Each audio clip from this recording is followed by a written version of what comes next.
Swami Kriyananda, as a man who has dedicated himself to being a disciple, he met Paramhansa Yogananda when he was 22 years old.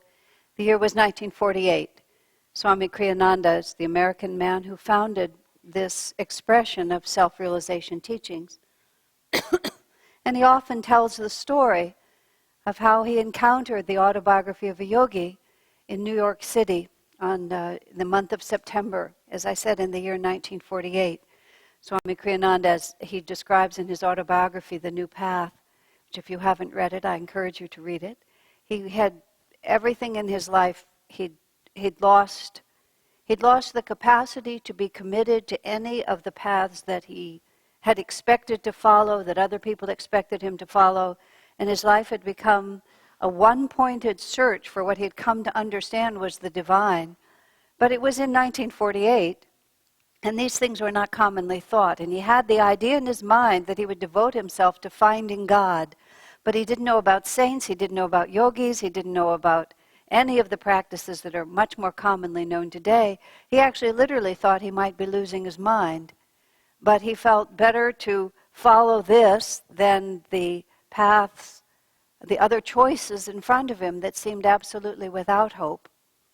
And he also describes how both his parents, his father worked for Esso Company, and his father was posted to Egypt. And this was before the time of common jet planes back and forth, so his father sailed across to Egypt some months earlier, and then his mother went to join her husband, his father, in Egypt. And Swamiji packed up his mother, took her to the dock in New York City, put her on the boat sails away. So the poor woman is just out in the middle of the ocean, and at that moment, within an hour or two of putting her on the ocean liner, just sending her off where she could have no influence over him, he's drawn to buy the autobiography of a yogi. In fact, literally, he decides not to buy the book and finds his body turned in the direction of the bookstore. He'd actually seen the book a little bit earlier, but had rejected it and decided not to read it. And he was thinking about the book. No, I don't need to buy any books. I shouldn't be spending any money. It was dedicated to an American saint, the autobiography of a yogi is. And Kriyananda at that point was very cynical about American materialism. How can there be any saints in America? And he has this thought, and he's heading one direction, and he finds himself turned in the next direction. And he felt himself drawn to this book. The path had been cleared. There was nobody that he had to tell what he was doing.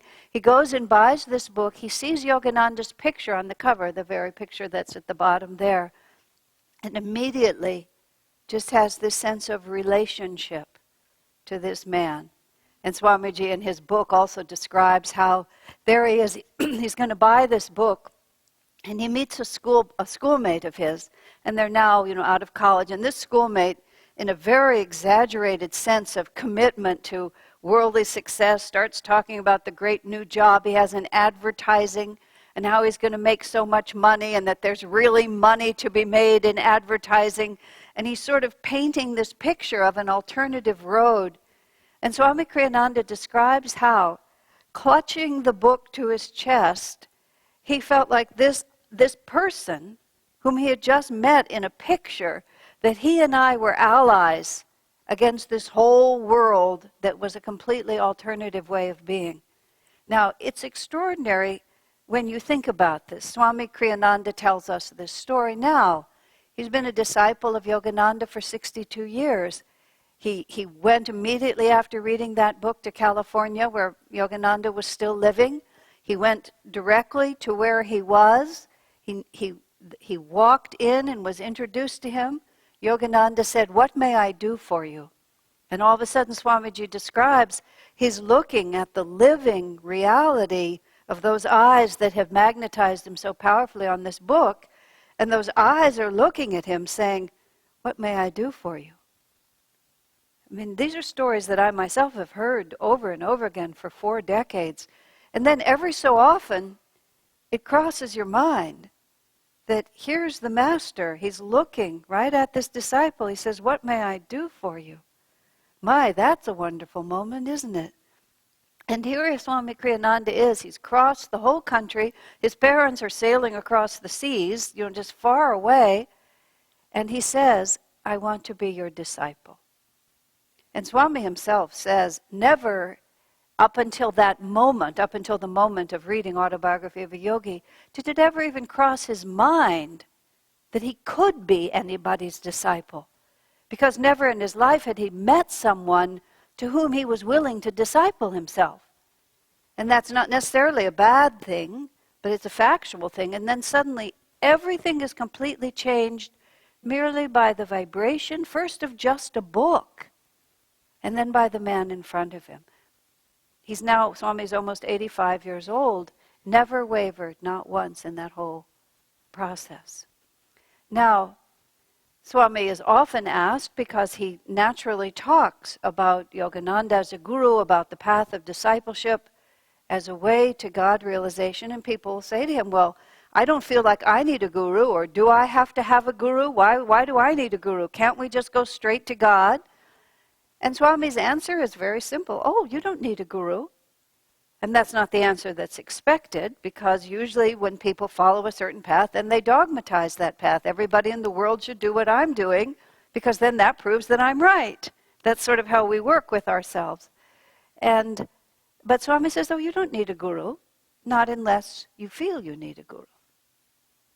It just depends on where you are in your spiritual progress and how far you've pushed the limits of your own ability, how clearly you know what the edges are of what you're able to do on your own. Then Swami always amends that. No, you don't need a guru unless you really want to transform yourself. And the desire to transform ourselves with that kind of passion, where we're really willing to say, I want to be a disciple, has to come to us after we have experienced, well, very fundamentally, the limits of what we're able to do on our own. And no one can guide you unless you want to be guided. In John, the Gospel of John, what's quoted today, he came into the world, and the world was made from him. Everything that is was his reality, but the world received him not. But the world saw him not. They just saw another rabbi. In the context of the life of Jesus, there were lots of rabbis. There were lots of conflicting schools of thought. There were many philosophers. The whole hearty give and take of the temple life there was different people with different ideas, debating all these different ideas. And then there was this one rabbi called Jesus. Many were drawn to him, but they were drawn to him in a completely different way. The next sentence of that quote from the Bible is that many recognized him not, but all those who received him received from him this power to become even as he was. So all of us, this process of personal development and personal evolution follows this very interesting cycle. Because you see, at the beginning of our spiritual life, let me try to think how to say this. This world that we live in, I don't just mean California, but this entire creation seems very consistent in what it's doing. It just sort of goes on in a certain way. We're born into families. Our families have ideas of how we're supposed to be. We're carefully raised. We're educated. We're expected to go out and get jobs. We make our new families. We find our homes. We just kind of do all this whole thing. And then, unexpectedly, at the end of it, we die, which we don't really sort of calculate in at the beginning. And then every so often, something of those well-laid plans just completely blows up with something that we just never expected to happen. Or we go through the whole process and get exactly what we wanted to have, and then we have to look into the eyes of the people around us who seem to have everything and ask whether or not they really do. And that's a whole different way of looking at it. One is, if I can just get what I want. There's a very interesting statement in the materials that I'm using for a class on Tuesday night, and it talks about once you start on the spiritual path and become serious about the spiritual path, it's very difficult to give it up entirely. Because the motivating force for people who are not thinking about self-realization, but just thinking about getting their fulfillment from the world, the motivating force there is hope. The hope that when I finally get married, the hope that when I have children, the hope that when I have grandchildren, the hope that when I finish college, the hope that when I finally get the good job, when I finally have enough money, then I will have what I'm looking for. And a tremendous amount of people's so-called happiness is anticipated happiness. But once a person has really understood that that anticipated happiness never turns out to be what you expect it to be, then it's very difficult to go back and just sort of live with, oh, I'm going to get this job, get this house, get this family, because something has dismantled that thought inside of us that this is ever really going to work for us. And when you add into the idea of the progression of self-realization, the principle of reincarnation, which has to be there. There's just no way to make this system work if you think you're just born and die and that's the beginning and the end of it, because we're too dumb. It takes longer than that. And in fact, Master put it so sweetly. He said the difficulty with life is really not so much that it falls apart completely, but that it almost works. I love that. That's just so insidious. It almost works. And it's just like it almost came out just right. But if I had just been able to marry her sister instead of her, it would have just been absolutely perfect. You know, so the next time you see her incarnate from the astral world, you see the sister incarnating and you rush down to live next door and you try to take possession of the sister. But then, of course, there's the guy she actually did marry the last time who's not stupid, and he lives across the street, and you play the whole thing out again, you know, and it almost works, and it's just one little thing was wrong, like I bought that house, and then there was the earthquake fault underneath it, and then I lost all my money at the end. So next time I'll live by the ocean where there's going to be a tsunami, but you know, we just sort of like this until finally this thing happens to us where we begin to figure out that there's just something fundamentally wrong with the whole system. And we're born that way. I mean, by the time you really get serious about the spiritual path, it occurs to you. I was 10, looking out the window at 3809 Hillcrest Drive, El Paso, Texas, which is what my home was. Looking out the picture window, I just sort of one of these moments, I'm sure all of you have it. You have these pictures in your mind of different times when something clicked into focus or out of focus. I'm standing there, staring out the picture window, and I'm just like squinting really hard, thinking if I just could look hard enough, somehow that picture out the window, which I just knew was false, that it would crack open, and I would actually see something that I was looking for. I mean, I was 10. I was raised in a Jewish family in El Paso, Texas. I mean, it wasn't like I was hearing guru karma chakras like all the time. You know, it was not happening like that, but there was just something absolutely fundamentally out of kilter about the whole thing. And so I feel like I kind of just sat like this until, I mean, it wasn't so, because I was an active person, but I sort of sat like this, and then suddenly somewhere in there, Swami Kriyananda crossed my vision. Like that, you know, it's like I suddenly came alive. Like here's the picture I've been looking for this whole time. This way of living. I didn't really know how to put it. I wasn't completely ignorant of self-realization at that point. But his consciousness, there it is, that's what it is. But by that point, I had understood, and this is what I'm talking about, I had understood, I need help. You know, just help, help, help, help. You're just going along through life. People are telling you, oh, you're so talented, you're so nice, you're so good this way. You know, you have so much potential. You could do this, you could do that. Oh, here's an A+ report on your grade on your paper, you know, and here's a high marks in your job review and so on like this. But inside you're thinking, what is going on here? You know, even though we can play this game, is this the game that we really want to play? Isn't there something else happening? And that's the point at which this other reality comes. Now, what I was starting with all of this is saying, at the beginning of the spiritual path, what we really have to do is we have to have the confidence in our own individual egoic self, and the ego is a friend in this way, to be able to differentiate itself from all the other egos. from all the other decisions that everybody's making. We're all going to go to this university together, and we'll play football together, and we'll be in the same fraternity house, we'll drink beer on Saturday nights, and won't it be great? No, maybe I don't think I want to do that. Maybe I'm just going to go somewhere else and do something completely other than that. And then your parents tell you this is the job you have to follow, and you say, no, I don't think I'm going to do that. Your husband, your wife, whatever the influence is, something in you, and you may still just be choosing so-called worldly paths. You may just be taking a materialistic route, but you're beginning to respond from what's inside of you, beginning to define yourself according to an inner voice. And these are the first steps that lead us eventually to self-realization, as we begin to reflect individually about the nature of life. And we gradually build up a self-distinguished, self-determined, egoic self, and that's the inner voice we listen to. But then we also reach the end of that, which is I've distinguished myself from the people around me, but I'm still in this solitary, not as wise as I look, not as wise as other people think I am, a place of reality. That's what Swami Kriyananda found himself in.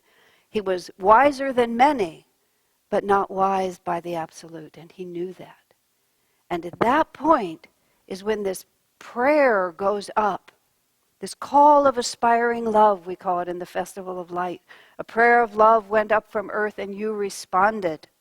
A ray of your light burst out from the heart of infinity, came downward through night skies of consciousness, and was born on earth for the redemption of mankind in human form. Many times has that light descended, drawn to earth by the call of aspiring love. Now, we don't want to dogmatize any of these incarnations. That's what Swamiji was talking about in this reading today. We don't want to say Christ is the only one, Christ is the only way, Krishna is the only one, Krishna is the only way. Yogananda charmingly put it. He said, ignorance is pretty evenly divided 50-50 east and west. You know, everybody does it their own way, but people are just as dogmatic in Hinduism as they are in Christianity. You don't escape human nature just by crossing a big ocean or shifting your temples. But at the same time, we don't want to dogmatize it, but we also don't want to miss this truth, that these masters come here in response to our desperate need for them. And there comes a certain point where we're less concerned about doing it myself and figuring it out all on my own. You see, first you have that direction of necessary independence, because you have to draw yourself into your own reality, but then you also reach the limit of that. And then the limit of that is when the Guru enters your life. And much more than the Guru entering your life, because Jesus was incarnated and he was the light, and he wandered in the world, but the world knew him not. So it's not a matter of proximity. It's not a matter of just happening to be there at the right time. It's a matter of whether or not deep within us we are ready to hear. And Swami Kriyananda's own story is so interesting, because the first time he picked up the autobiography, he put it back. But the longing within his heart, the longing with his whole being, was bigger than this little intellectual idea which was crossing in front of it. His receptivity to the master was so great that the master was able to literally grab his body and turn it and make it go in a certain direction. Because it's our hearts that really are calling. It's this extraordinary desire to reunite with the bliss that is our own nature. That's who we are. When I look back on my early years on the spiritual path, I've shared this thought with you before. It was such an interesting picture in my own mind, because on one hand I was very decisive in what I was doing, and I just went forward. I met Swamiji, I became devoted to this path, I moved to Ananda Village, and I'm now 40 years here, and here I am. This June 1st it'll be 40 years. You know, and life goes by just like that. Everybody who's older knows that.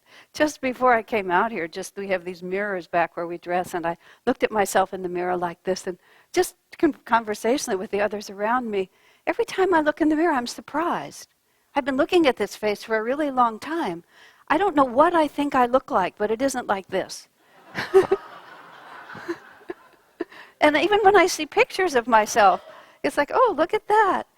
It's not like it's good or bad or anything. I think it's just a part of us knows. The only time I ever looked right, it's totally just off the subject, but years ago, every year we do a big play for our school. We're gearing up for our school play. And when the children were younger, because we built our school from the lower grades up, so in order to make these plays anything other than just adorable, but nothing else besides that, we put adult actors in them for a while, and the adult actors would sort of hold the stage together, and the little kids could relate to us.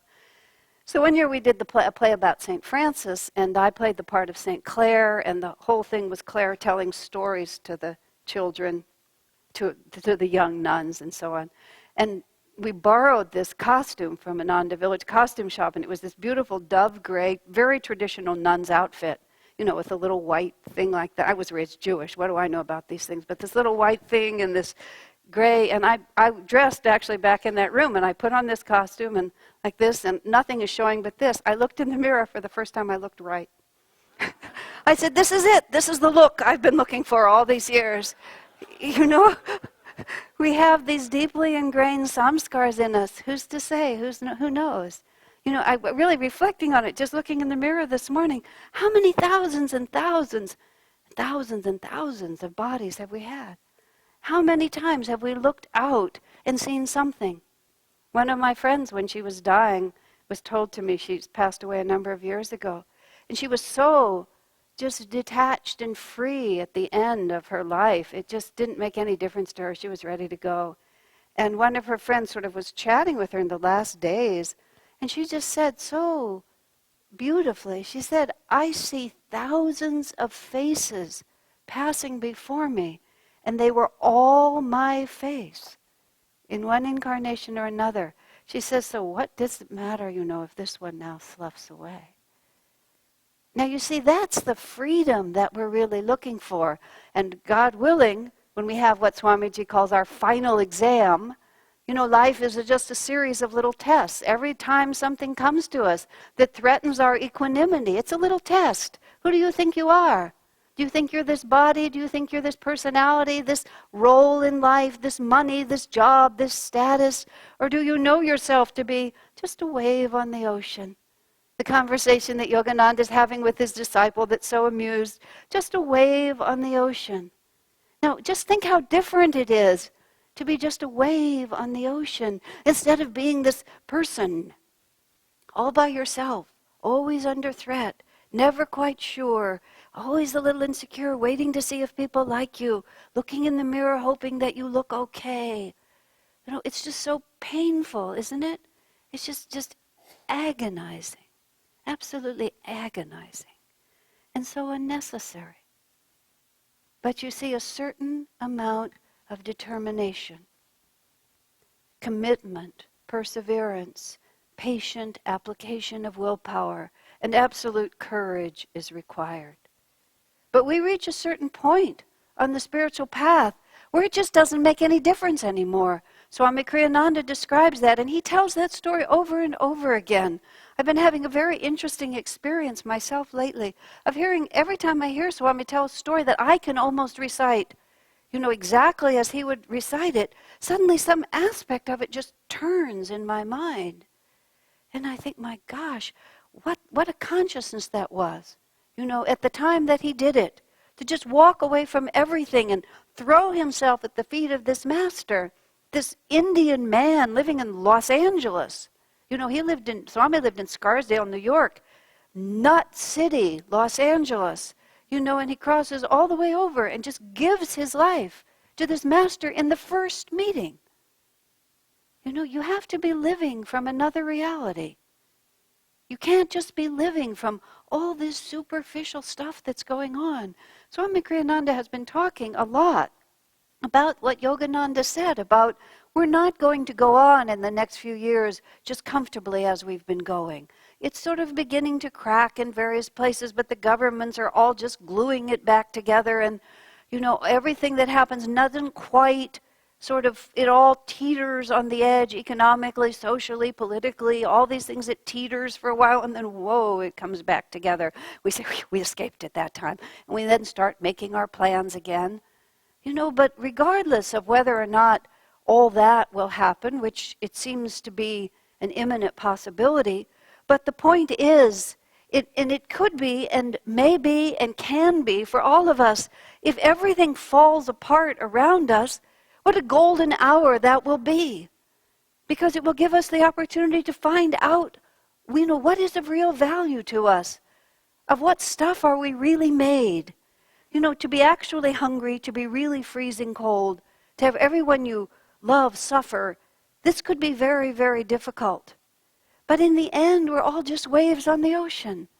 And the challenges that come to us in life have only one purpose, and that's to drive us deeper and deeper into our own reality and to expand ourselves wider and wider from all these little narrow concerns. Yes, we have these duties. We have these dharmas we have to carry out. We incarnated in these physical bodies. They brought with them certain karmas. We have to act out those karmas. But we either act out those karmas with tunnel vision, like this has to work out or else everything is lost for me, or we act these out like waves on the ocean. These are my responsibilities. I will carry them out as best I can. God gives me the power and I'll do what I can to make this come right. But we're still just waves on the ocean. And our whole sense of who we are, even as we look in the mirror, is we're just part of this great cosmic reality. And this is what the masters personify so beautifully for us. And they give us the vibration that shows us how to sing that melody that we too are destined to sing. That's why we ignore them at our peril. Oh, I can do it myself. I can manage myself. I can just pick and choose among all these gurus, and I like this and I like that and I don't like this and I want this and I won't take that and I don't like this. And we're just whims and fancies. We need to find the vibration of a master that speaks to our heart and then cling to it with everything we have. Don't be casual about your spiritual life. And if you don't yet know what path you belong, then become a good disciple.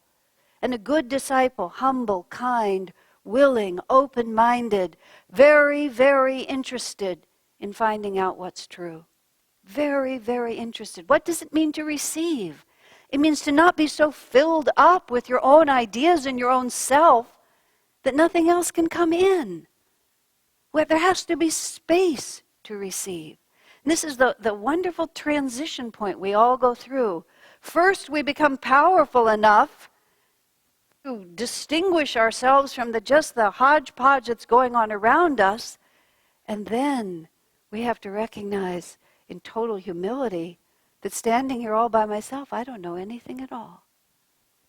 And just become intensely interested in what the Master has to say. Just intensely interested. And this is such a fine balance point, because every bit of independent understanding and intelligence and discrimination and will that brought you to this point has to be now applied as a disciple. And as a disciple says, well, help me to understand. I know there was this man at Ananda village once who was very curmudgeonly is actually the word, and he would grouse about things. And Swami Kriyananda has never been a leader with a harsh tone. To put it perfectly, he's never asked anybody to do anything virtually. Only 2 instances in his life did he ever announce that people had to do something, and in that case it was a matter of intense dharma. But otherwise, as he says, he just follows his own path with enthusiasm, and if you're inspired, you can come with him. So this man, however, was very, he would grouse about this and complain about that. And there was sort of like, he's not very nice. And Swami says, I prefer an honest argument anytime to someone who just mindlessly says yes. Because an honest argument is the desire to know. So don't misunderstand. There's nothing weak about being a disciple. There's nothing weak about recognizing your own limits. Think how powerful people are when they recognize their own limits. And think how foolish people look when they're always pretending to be more competent than they are. You know, the most incompetent people are the ones who are always pretending to be competent. The most capable people are the ones who recognize their own limits. Spiritual life is just everything you understand, except more. Everything you desire, except more, you see. Everything that will ever fulfill us, except more. It's so blissful, and we are so fortunate. That, as the Bhagavad Gita says, whenever virtue declines and vice predominates, the Spirit incarnates and brings us one more dynamic example of who and what we will become. Cling to that. Gather that into your heart. Live by that power. And then everything that we long for will be ours.